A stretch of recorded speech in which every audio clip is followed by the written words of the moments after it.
and see how it does, because I really want to go catch some little baby bass, because the weather is warm enough. And yeah, it sounds like a good day, especially since the UV is 6. So we're about to get this thing set up and see how it goes.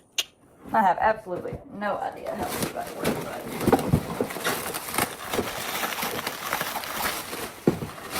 I make a mess, I know that.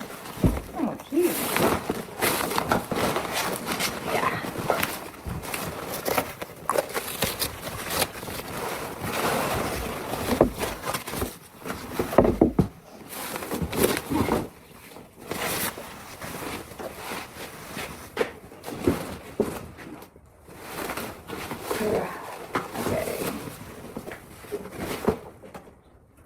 Have a lot of stuff to set on fire after this. None of that.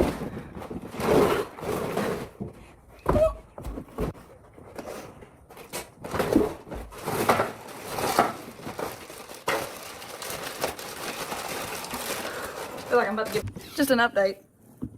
This takes forever.